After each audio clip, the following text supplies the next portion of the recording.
Bismillahirrahmanirrahim. Assalamualaikum warahmatullahi wabarakatuh. Alhamdulillah nahmaduhu wa nasta'inuhu wa nastaghfiruh wa na'udzu billahi min shururi anfusina wa min sayyiati a'malina. Man yahdihillahu fala mudhillalah wa man yudlilhu fala hadiyalah. Asyhadu an la ilaha illallah wahdahu la syarikalah wa asyhadu anna Muhammadan abduhu wa rasulih. Rabbi shrah li sadri wa yassir li amri wahlul 'uqdatam min lisani yafqahu qawli. Amma ba'd. Alhamdulillah, kita meneruskan pengajian kita.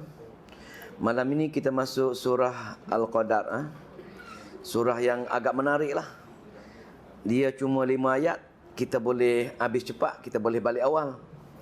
Yang kedua, surah mengenai Lailatul Qadar, saat yang kita tunggu-tunggu, yang di bulan Ramadan nanti. Maka semoga dengan kita baca surah ini pendorong untuk kita mengubah kita punya cara, kita punya amalan. Kalau tahun-tahun sebelum ini kita terlepas dengan malam Lailatul Qadar, insya-Allah bila kita dengar surah Al-Qadar pada malam ini, memberi keyakinan, memberi kekuatan semangat untuk kita beramal dengan ayat-ayat yang Allah nak jelaskan dalam surah Al-Qadar, insya-Allah. Dan kita baca, semoga Allah memberi kefahaman kepada kita dan juga Allah memberi hidayah untuk kita beramal dengan ayat-ayat Allah Subhanahu wa taala, insya-Allah. Surah Al-Qadar, muka surat 598.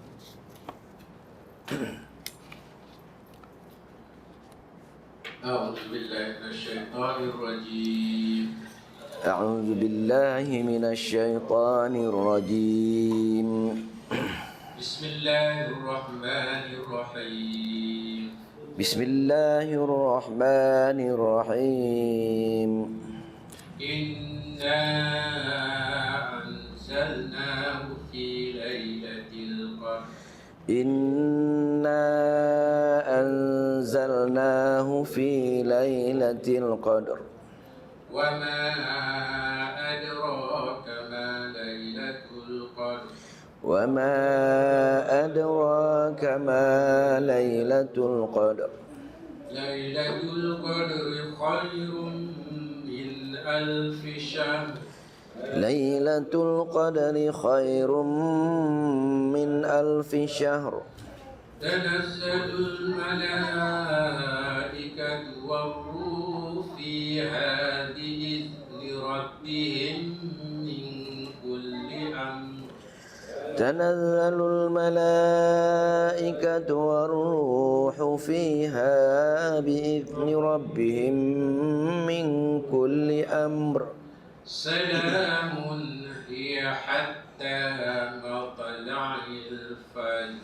Salamun hiya hatta matla'il fajr. Alhamdulillah. Surah Inna Anzalna ataupun Al-Qadar merupakan surah Makkiyah, surah yang diturunkan di sebelum tarikh hijrah. Perbezaan di antara ayat Makkiyah dengan ayat Madaniyah ialah daripada tarikh hijrah. Mana-mana ayat yang diturunkan sebelum tarikh hijrah dipanggil ayat Makkiyah. Mana-mana ayat yang diturunkan selepas tarikh hijrah digelar ayat Madaniyah. Dan surah Al-Qadar, di antara tujuan utama dia ialah surah yang nak bangkitkan, nak huraikan tentang kebesaran Al-Quran. Yang ini hebatnya Al-Quran. Bila kita terlibat dengan Al-Quran, maka Allah akan tinggikan darjat kita. Ada satu hadis iaitu golongan-golongan inna lillahi ahlina alim minan nas. Sesungguhnya dimiliki inna lillahi, dimiliki Allah, ahlina, keluarga Allah, minan nas, di kalangan manusia. Sesungguhnya ada keluarga-keluarga Allah di kalangan manusia. Jadi sahabat tanya, qalu ya Rasulullah, qalu man hum ya Rasulullah? Siapa dia? Siapa mereka itu wahai Rasulullah? Maka Rasul kata, qala ahlul Quran. Ahlul Quran, maknanya ahlul Quran. Ahlul Quran merupakan hum ahlullah. Ahlul Quran merupakan ahlullah. Orang yang terlibat dengan Al-Quran, baru Allah iktiraf dia sebagai ahlullah, ahli keluarga Allah tadi atas dunia ini. Maka memandangkan besarnya Allah iktiraf sesiapa yang terlibat dengan belajar memahami Al-Quran, menghafal Al-Quran, beramal dengan Al-Quran dan menyebarkan Al-Quran. Allah iktiraf ini merupakan ahlullah. Ahlullah bukan setakat ahlullah, dipanggil wa khasutu wa khasutu. Allah pilih mereka itu sebagai hamba pilihan dia. Bukan setakat hamba saja, hamba pilihan dia, mereka yang terlibat dengan Al-Quran. Maka alhamdulillah Allah beri hidayah untuk kita sebagai golongan yang terlibat dengan Al-Quran. Hampir kita terlibat dengan majlis-majlis ilmu, menepati hadis tadi, iaitu Allah mengiktiraf kita, insya-Allah. Semoga Allah pilih kita dan keluarga kita menjadi ahlullah, insya-Allah. Dan surah Al-Qadar pun sama, nak ceritakan di antara kebesaran golongan yang terlibat dengan wahyu Allah ialah kebesaran ataupun tingginya keberkatan yang Allah bagikan di hari penurunan Al-Quran. Inna anzalnahu, sesungguhnya anzalnahu, kami telah turunkan Al-Quran. Kami telah turunkan Al-Quran. Tarikh penurunan Al-Quran pada Lailatul Qadar, malam Qadar. Allah gelar tarikh penurunan Al-Quran digelar malam Qadar. Apa dia malam Qadar? Tarikh penurunan Al-Quran. Tarikh penurunan Al-Quran dua tahap, dua bentuk. Yang pertama, turunnya Al-Quran daripada Lauhul Mahfuz kepada langit dunia. Dipanggil apa? Baitul Izzah. Al-Quran disimpan di Lauhul Mahfuz, di atas langit ketujuh, bersama-sama dengan Allah, kitab Al-Quran. Tetapi malam Qadar ialah bila mana tarikh Allah turunkan daripada Lauhul Mahfuz kepada langit dunia, dipanggil Baitul Izzah. Nama tempat wallahu ta'ala tempat, tapi atas langit dunia, langit yang kita nampak ni, itu langit pertama. Baitul Izzah, dia berbeza dengan Baitul Ma'mur. Baitul Ma'mur ialah di langit ketujuh, tempat semua malaikat tawaf. Satu hari 70,000 malaikat tawaf di Baitul Ma'mur. Lepas tu dia habis tawaf. Hari berikut datang malaikat 70,000 lain pula. Dan malaikat pertama tadi 70,000 tak pergi dah. Itulah seterusnya daripada dulu hinggalah kiamat. 70,000 setiap hari, 70,000 malaikat di Baitul Ma'mur. Betapa ramainya, betapa tak terkira kita berapa ratus juta malaikat yang Allah jadikan sedang tawaf di Baitul Ma'mur. Itu Baitul Ma'mur, Baitul Izzah, di langit pertama tempat Allah turunkan benda tersebut. Maka itulah sempena, kata tafsir ulama mengatakan sempena tarikh penurunan daripada Lauhul Mahfuz kepada Baitul Izzah diambil sempena, itulah malam Qadar. Maka sempena penurunan Al-Quran. Dan daripada Baitul Izzah, daripada langit dunia tersebut, Allah perintahkan malaikat Jibril turun peringkat demi peringkat ke Nabi besar kita, Nabi Muhammad sallallahu alaihi wasallam. Jadi untuk tarikh besarnya, hebatnya tarikh penurunan Al-Quran, maka nak ceritanya terlibat dengan Al-Quran saja, maka Allah gandakan malam Qadar, malam yang lebih daripada 1000 bulan dari segi pahala-pahala, dari segi amalan-amalan. Nampak tak hebatnya Al-Quran? Tarikh penurunan Al-Quran pun 1000 bulan, amalan-amalan dia, keberkatan dia, segala amal kerja-kerja baik lebih pada 1000 bulan. 1000 bulan ini kalau kita bagi dengan tarikh dia, bagi dengan 12, dia akan menjadi 83 tahun 4 bulan. Umur kita, umur umat akhir zaman 60 tahun. Amalan lebih daripada umur kita lagi. Katakan umur kita 60 tahun, kita mati umur 60 tahun, dan ekstra amalan kita lebih lagi selama 23 tahun, 4 bulan lebih lagi. Kalau orang tu mati muda, dia terjumpa dengan malam Qadar, amalan dia lagi lama lebih dia. Maka untung kalau mereka yang setiap tahun dapat jumpa, dapat beramal dengan malam Qadar, maka cuba kalilah 1000 bulan, 1000 bulan, 1000 bulan, berapa lama dia berpeluang beramal. InsyaAllah kita diberi peluang. Itu pertama. Yang kedua, nak ceritanya, malaikat yang terlibat dengan turun wahyu pun Allah naikkan darjat dia dengan cara menjadi ketua malaikat Jibril. Allah ulang banyak kali dalam Al-Quran, Allah sebut malaikat dan malaikat Jibril. Sebut juga Allah nak tonjolkan malaikat Jibril. Kenapa nak tonjolkan malaikat Jibril? Pasal jasa dia menurunkan wahyu Al-Quran. Apa-apa saja terlibat dengan Al-Quran, Allah akan naikkan darjat dia, naikkan amalan dia, naikkan segala keberkatan dia. Kita pun Allah kata tadi terlibat dengan Al-Quran, Allah kata kita keluarga dia, Masya Allah, semoga Allah kekalkan istiqamah kita sebagai orang yang terlibat dengan kitab Al-Quran.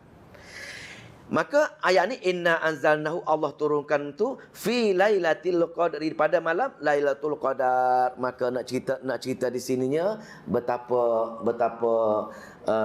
untungnya mereka yang terlibat dengan malam Qadar. Jadi kita tak tahu apa kebaikan, apa kepentingan Qadar, Allah cerita kita. Wa ma adraka, dan apa dia adraka yang kamu tahu, ma Lailatul Qadar. Apa dia, wahai pembaca Al-Quran, apa dia malam Lailatul Qadar? Allah tanya bukan nak suruh kita jawab. Allah tanya ialah supaya apa benda? Nak ceritanya betapa pentingnya malam Qadar tersebut.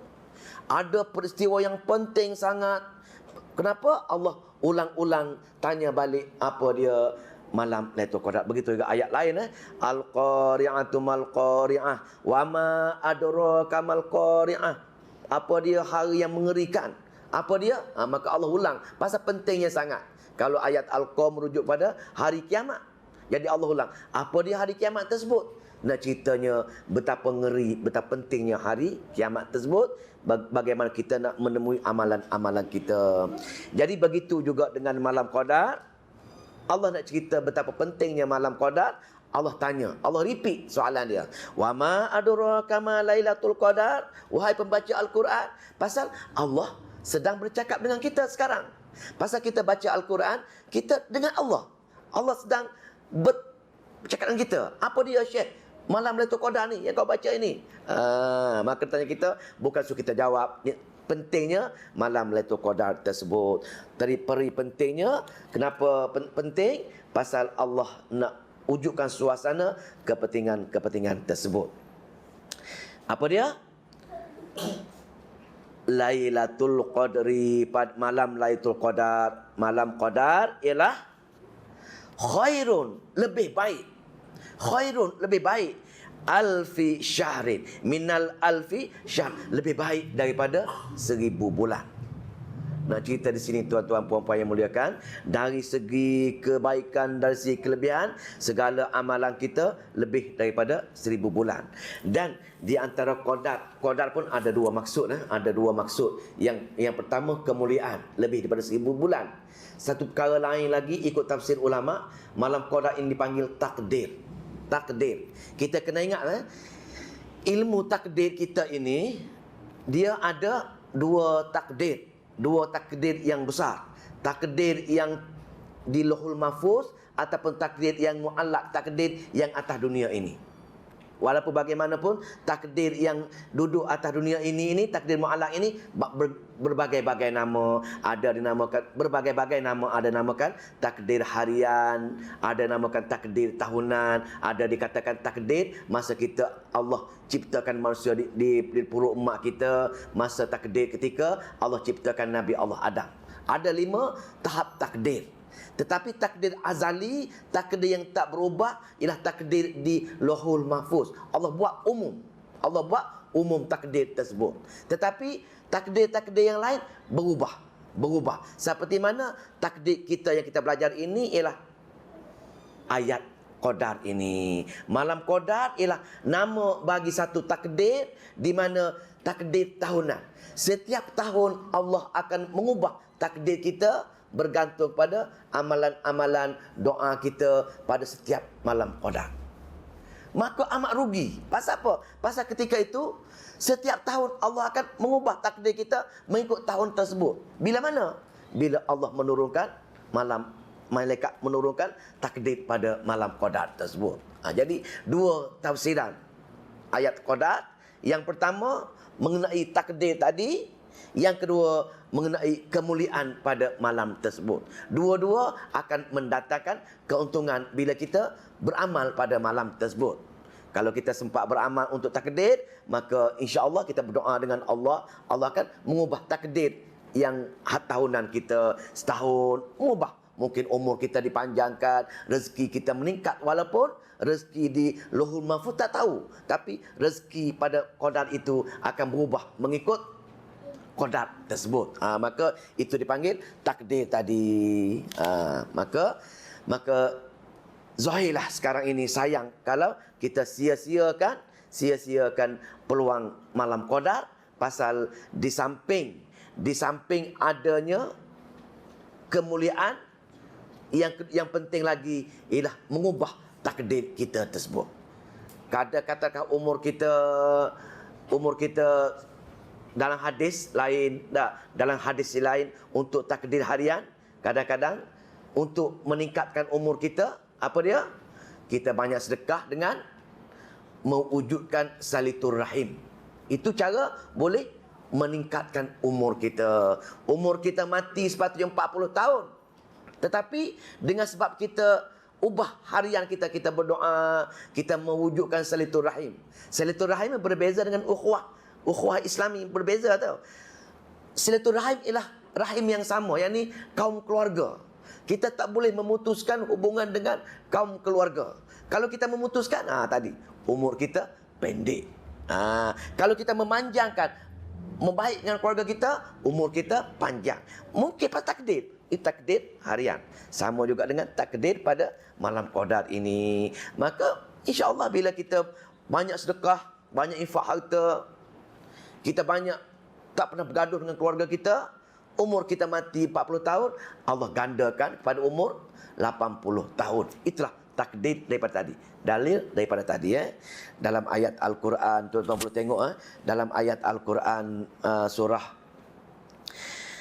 bab takdir dalam surah Ar-Ra'd pun ada cerita bab surah Allah mengubah takdir. Dari bukti ada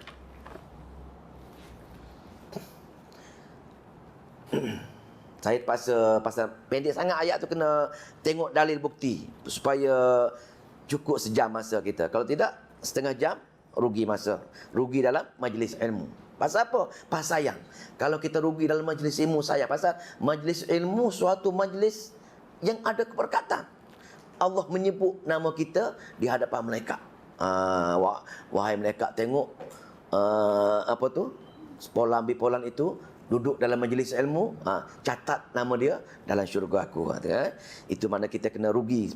Sepatutnya setiap hari kita duduk dalam majlis ilmu, insya-Allah keberkatan kita akan ada kat situ. Ayat 36 surah Ar-Ra'd, apa dia? Wallazina atainahumul kitaba, dan orang-orang yang kami beri kepada mereka Alkitab, yafrahuna, dan mereka bersukacita, bima unzila ilaika, dengan apa yang diturunkan kepada kamu, wa minal ahzabi, bukan itu.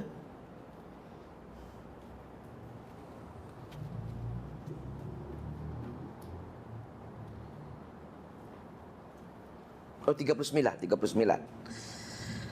Ayat 39.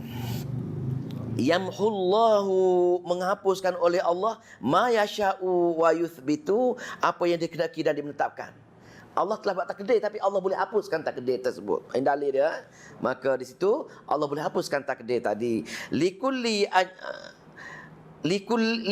ajalin kitabun. Tiap-tiap kitab yang telah ada pada Lauhul Mahfuz boleh ubah lagi. Maka boleh berubah. Dalam ayat tu boleh tengok nanti balik ayat 39 surah Ar-Ra'd. Tengok ayat tu, maka takdir boleh berubah bila jumpa masa yang Allah tetapkan tersebut. Boleh Jadi sebenarnya Allah tanya tadi kerana pentingnya sangat tadi pasal takdir dan pasal kemuliaan tadi. Jadi pentingnya malam 1000 bulan tadi, bila sampai malam 1000 bulan pentingnya sangat. Kenapa pentingnya tarikh tersebut? Kenapa pentingnya kita perlu duduk dalam majlis-majlis 10 hari terakhir bulan Ramadan? Banyak sekali pendapat-pendapat. Bila malam Qadar ni bila? Banyak pendapat.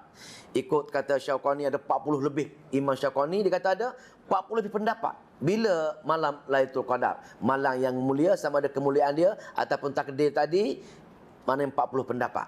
Dan pendapat yang majoriti, pendapat yang paling utama ialah dalam ada hadis Bukhari Muslim, iaitu apa dia?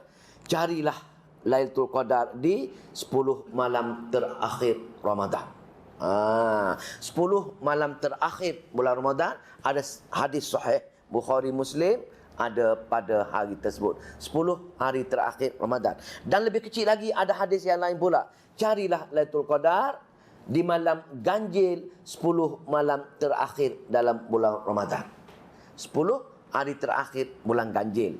Maknanya 10 terakhir 21, 23, 25, 27 dan 29.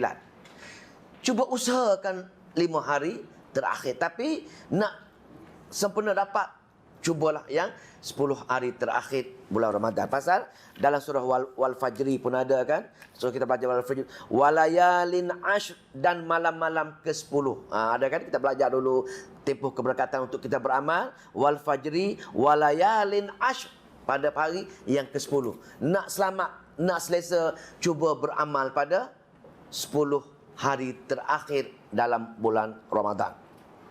Maknanya nak dapat Qadar, kita kena utamakan yang wajib. Maknanya daripada maghrib kita kena duduk solat berjemaah, maghrib, isyak dan subuh kita kena duduk, baru kita dapat malam Qadar tersebut. Kadang-kadang kita ambil lewa saja, dah.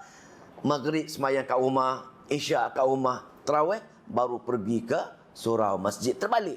Sedangkan yang wajib itu keutamakan, usahakan maghrib, isyak, subuh berjemaah. Itu kaedah dia, mengutamakan yang wajib, mengutamakan yang wajib. Maka di sini carilah yang kelima tadi pun. Kalau nak rasa malas sangat, cari yang kelima tadi. Ada juga tafsir mengatakan 5 ayat 5 malam terakhir ganjil sama dengan 5 ayat dalam surah Al-Qadar. Surah Al-Qadar pun ada 5 ayat. Maka hari Nabi tadi pun ada 5 juga, 5 malam ganjil. 5 malam ganjil pada mulai Ramadan.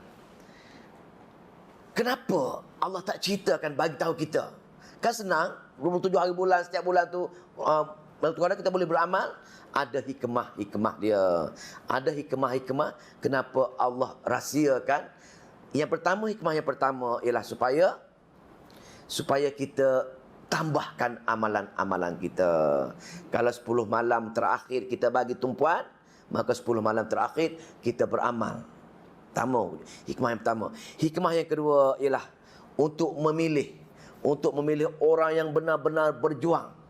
Benar-benar berjuang nak kelebihan malam Qadar tersebut, maka kita sanggup berjuang dan sabar dalam perjuangan. 10 malam terakhir kita tak tidur ataupun tidur sejam, terus beramal, terus berbuat amalan, kejutkan keluarga semua supaya menghidupkan malam-malam. Pasal sayang sekali. Pasal apa? Kalau kita rugi, tak ambil peluang malam Qadar, kita sebenarnya amat rugi. Kita sengaja menempah kerugian. Jadi bagaimana? Dah tahu dah 5 malam tersebut. Bagaimana kalau berjumpa dengan malam Qadar? Apa cara kita nak memenuhi tuntutan tersebut? Cara mana? Cara dia senang saja, kita sunat ni, kita mengikut cara Nabi kita. Ikut bagaimana amalan-amalan Nabi pada malam Qadar. Nah, pada malam Qadar, apa dia? Contohi Nabi. Dalam hadis Nabi, dia kata daripada Aisyah, adalah Rasulullah SAW, seandainya memasuki 10 hari terakhir bulan Ramadan, maka baginda akan mengikat pinggang dia, mengencang tali pinggang dia, menghidupkan malam-malamnya dan membangunkan keluarga-keluarganya. 3 cara, 3 kaedah dalam hadis Nabi yang Nabi buat malam terakhir malam bulan Ramadan, yakni mengikat perut. Mengikat perut ini banyak tafsir-tafsir mengatakan, iaitu ada tafsir mengatakan mengikat kain dia, yakni ada juga mengatakan menjauhi isteri. Tidak mengadakan hubungan dengan isteri, pasal menumpukan amal saja pada malam 10 terakhir bulan Ramadan. Maka bukan sebagai syarat, bukan syarat, tapi untuk memperbanyakkan amalan-amalan dia. Yang kedua ialah menghidupkan malam-malam dengan amalan-amalan, yakni baca Al-Quran, berdoa. Isteri kita duduk baca Quran bilik dia, kita baca Quran bilik kita, anak kita berdoa bilik dia. Semua dipenuhi dengan untuk menghidupkan suasana malam tersebut. Pasal apa? Nak ceritanya betapa besarnya fadilat pada malam Lailatul Qadar ini. 3 amalan-amalan tersebut. Maka di sini Lailatul Qadri pasal khairum min alfi syahrin, lebih baik pada 1000 bulan, lebih pada 1000 bulan. Kebaikan pertama. Kebaikan yang kedua, apa dia? Kebaikan kedua yang kita nak sangat ni, sayang kita buat ni. Yang kedua, tanazzalul malaikah, diturunnya malaikat-malaikat. Malaikat-malaikat yang ramai turun. Semua malaikat akan turun. Malaikat langit pertama, langit tujuh, semua turun. Di Sirah Muntaha pun tafsir mengatakan dia turun. Malaikat-malaikat yang bilangan tak terkira, 70,000 satu hari tawaf di Baitul Ma'mur, dan itu sahaja peluang dia tawaf. Yang lain, malaikat lain pula 70,000, berapa ratus bilion tadi, semua sekali akan turun di dunia. Turun. Bagaimana? Muat ke tak muat? Wallahu ta'ala alam. Dalam hadis Nabi mengatakan, ramai tak ramai malaikat ini, setiap 4 jari ada satu malaikat. Betapa ramai? Setiap 4 jari ada satu malaikat. Hadis Nabi pula yang turun atas dunia pada malam Lailatul Qadar ini, berapa ramai? Dia kata hadis Nabi tersebut pada malam Qadar ialah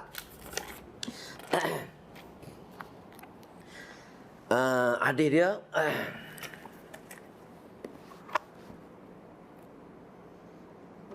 sesungguhnya pada malam tersebut, pada malam malaikat pada malam itu, di atas bumi, dia turun semua sekali itu, lebih banyak jumlah yang dibandingkan dengan jumlah pasir atas muka bumi ini. Tengok tuan-tuan, malaikat, ramai tak ramai malaikat yang turun atas muka bumi ini pada malam Qadar ini lebih banyak lagi pada bilangan pasir. Tengoklah, akal kita boleh bilang tak pasir? Pasir di pantai pun tak, pasir depan rumah kita pun kita tak sanggup bilang. Tak mampu nak bilang. Panggillah satu orang kampung pun, nak kira pasir depan rumah kita pun tak mampu nak bilang pasir. Usahkan pasir satu dunia. Begitulah malaikat ramainya turun ke dunia. Kenapa turun? Atas perintah Allah. Allah turun. Pasal apa? Betapa besarnya Al-Quran. Yang kita main-main, yang kita alpa, yang kita tak nak sangat belajar tadabbur. Kita rasa tak apa, lain kali boleh. Itu bau tarikh penurunan pun betapa malaikat turun. Nak ceritanya besarnya Al-Quran, tapi kita memandang remeh. Ada tadabbur Al-Quran, tak nak datang.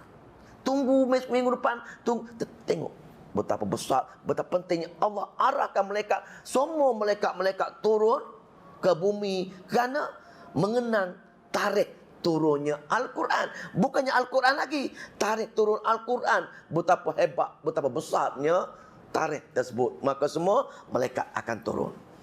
Tuan-tuan kiralah kalau malaikat turun, apa malaikat buat? Malaikat akan berdoa.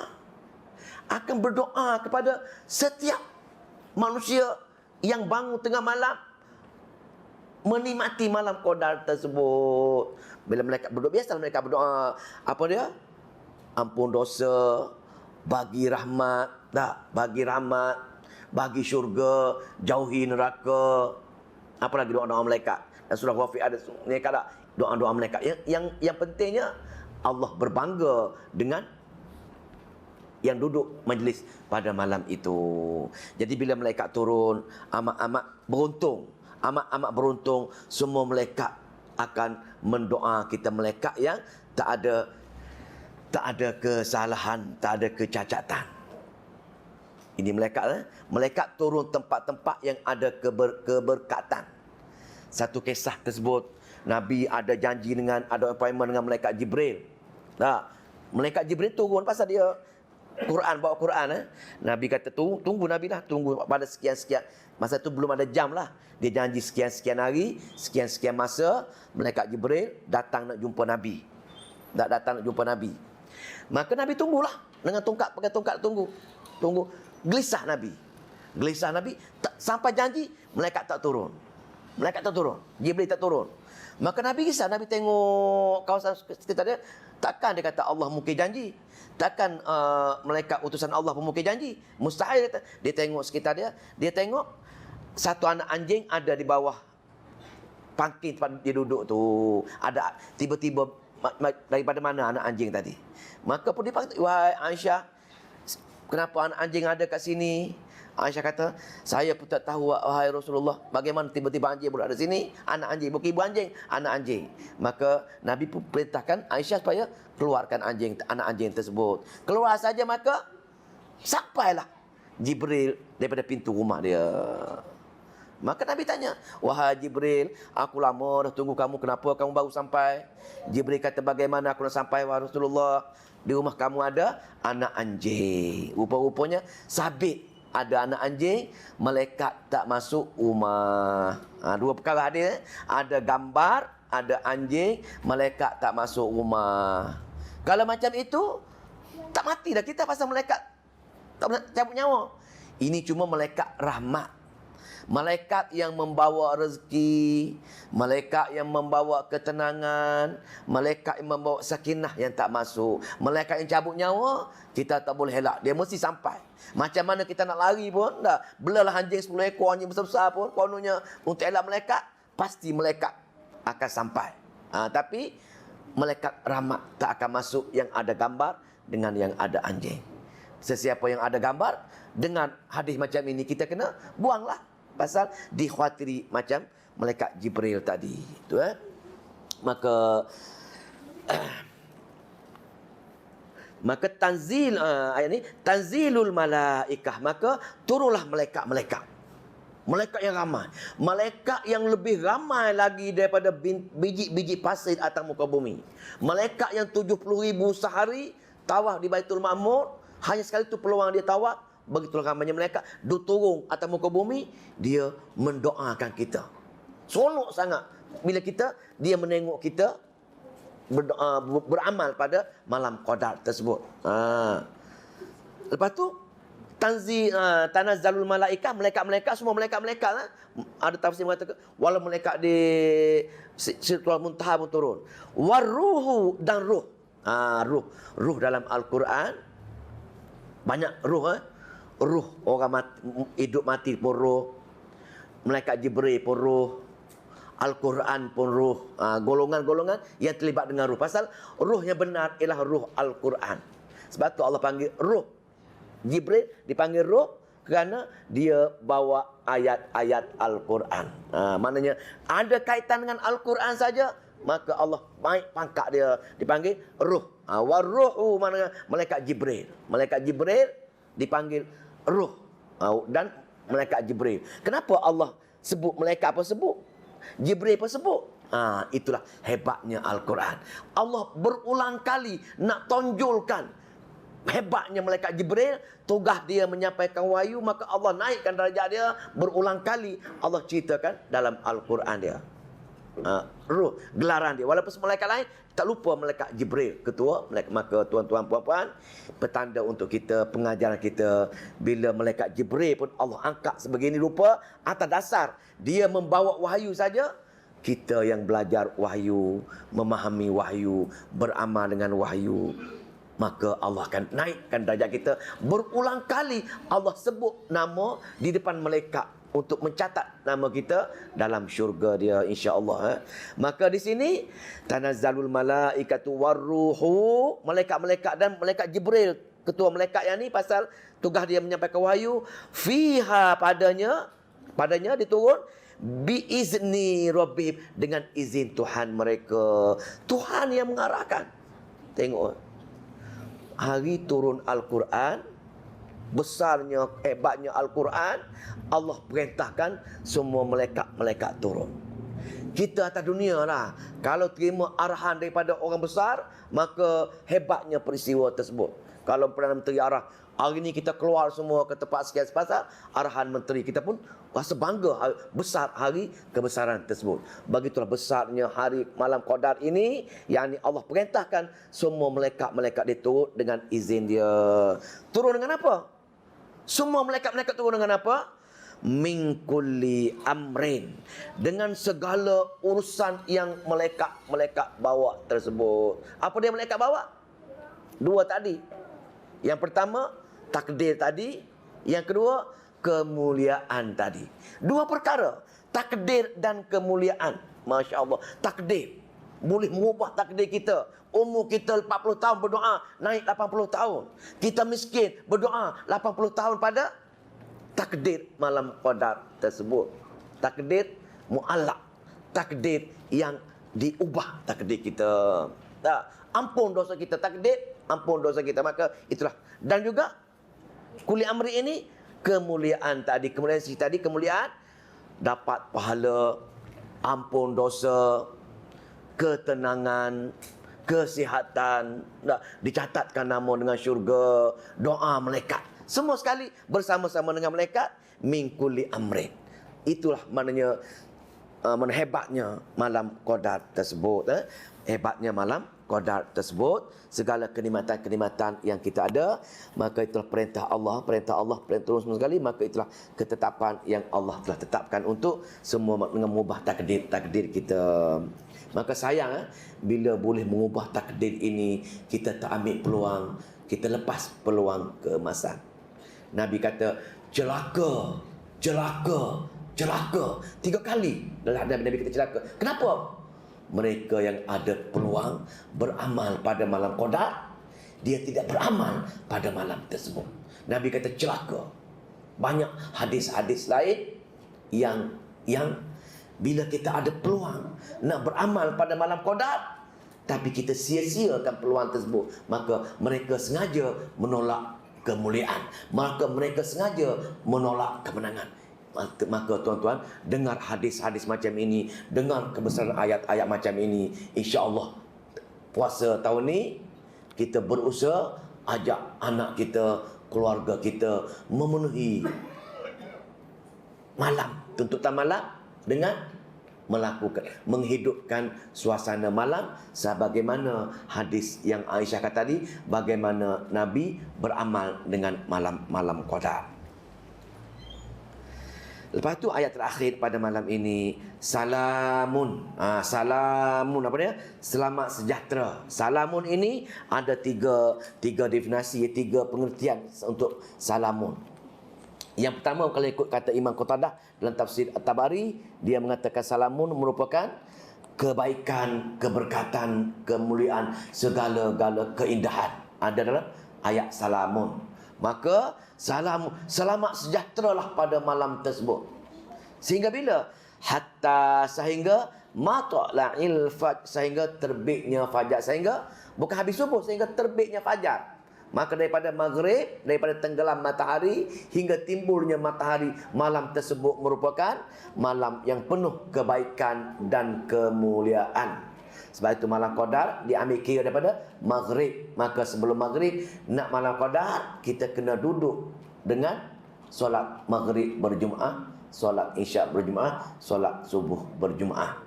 Dan ada hadis mengatakan kalau kita solat berjemaah untuk 3 ini dan kita dapat satu malam dengan amalan-amalan qadar. Itu untuk orang yang biasa.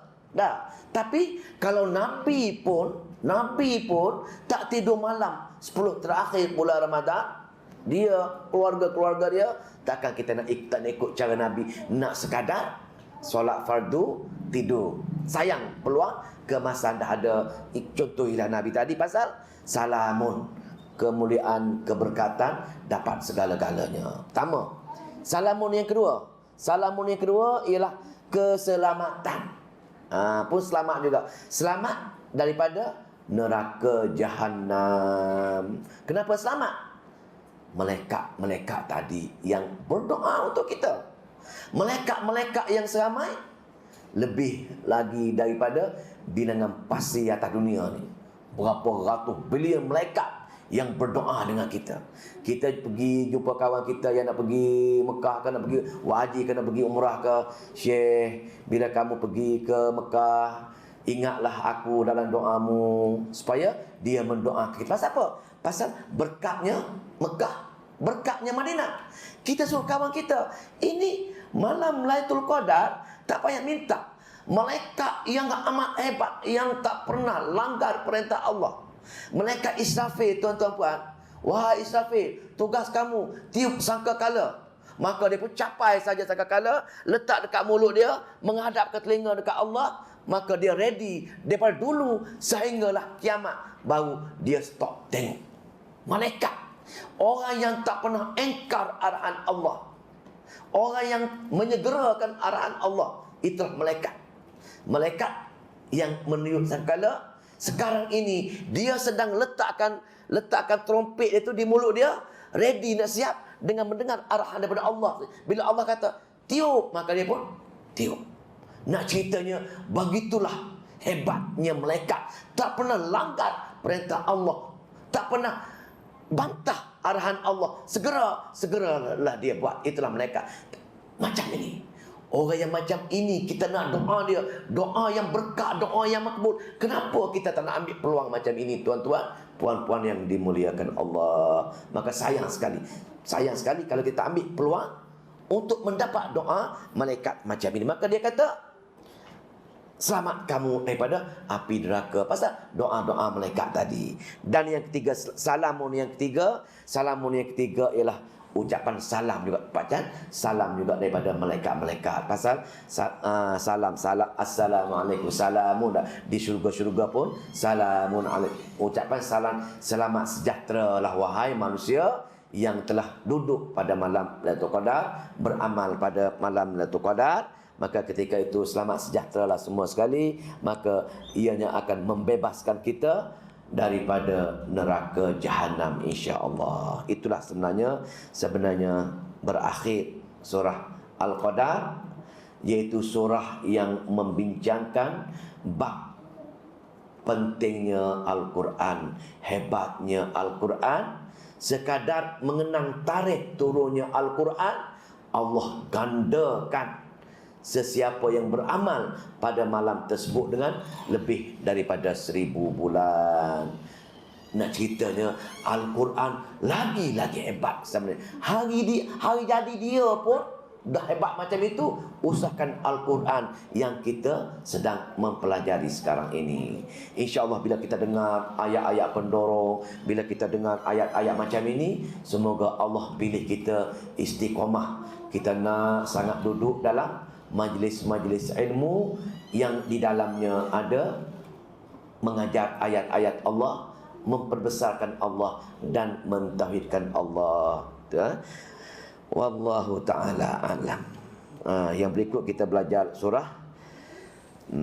Saya mana tadi nak fikir nak buat 2 surah, takut mengantuk pula kan. Boleh sambung lagi? Boleh surah Madaniyah Al-Bayyinah. InsyaAllah kita berjumpa minggu depan. Wallahu taala alam. A'udzubillahi minasyaitonirrajim. Bismillahirrahmanirrahim. Allahumma salli wa sallim wa barik ala Muhammad. Allahumma faqina fi din wa 'allimna ta'wil wa hdina ila sawa'is sabil. Allahumma fiqna lima tuhibbu wa tarda waj'al akhiratana khairan minal ula. Radina billahi rabban wa bil islami dina wa bi Muhammadin nabiyya wa rasulah. Rabbana atina fid dunya hasanah wa fil akhirati hasanah wa qina azabannar. Walhamdulillahi rabbil alamin.